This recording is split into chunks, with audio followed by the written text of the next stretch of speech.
حبيب سلام عليك صلوات الله عليك. Tous deux se trouvaient dans la caverne. أنت نور الله فجرا. Lorsqu'ils arrivèrent à l'entrée de la grotte, Abu Bakr dit « Par Dieu, tu n'y entreras pas avant que j'y rentre. Ainsi, s'il se trouve quelque source de mal, elle me frappera et t'épargnera. » Abu Bakr y pénétra, la nettoya et obtura avec des morceaux de tissu qu'il arrachait de ses propres vêtements des trous. Mais il y avait 2 trous qu'il boucha à l'aide de ses propres pieds. Il demanda ensuite au prophète sallallahu alayhi wa sallam d'entrer. Celui-ci entra et s'endormit immédiatement après avoir posé la tête sur les genoux d'Abu Bakr.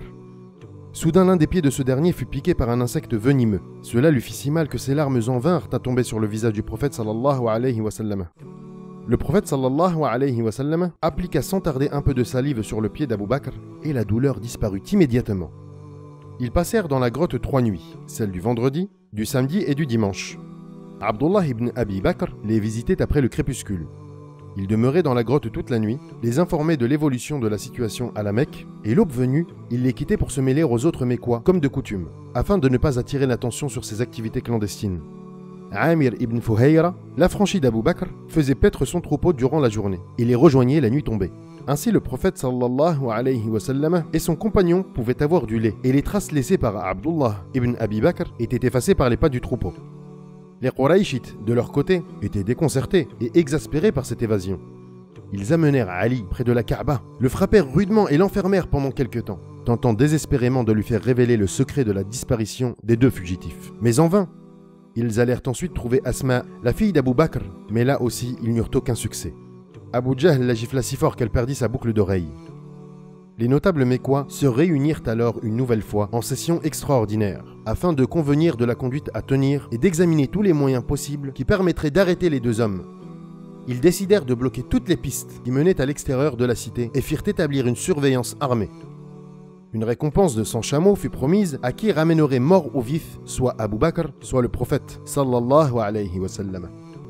Dès lors, des cavaliers, des fantassins et des pisteurs sillonnèrent la région en tous sens. Ils atteignirent même l'entrée de la caverne où le prophète sallallahu alayhi wa sallam et Abu Bakr se cachaient. Mais Dieu est souverain en son commandement. Al-Bukhari rapporte d'après Anas ibn Malik, d'après Abi Bakr, j'étais avec le prophète sallallahu alayhi wa sallam dans la caverne.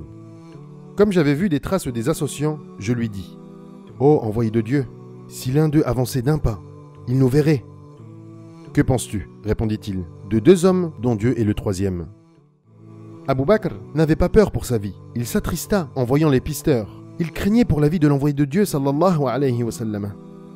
Il dit même « Si je suis tué, il s'agira de la mort d'un seul homme.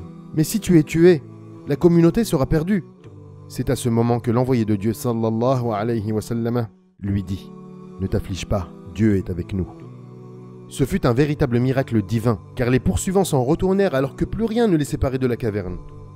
La vidéo est maintenant terminée. Si son contenu vous a plu, je vous invite à vous abonner à ma chaîne et à activer la petite cloche des notifications pour que les nouveautés vous parviennent. Que la paix soit sur vous.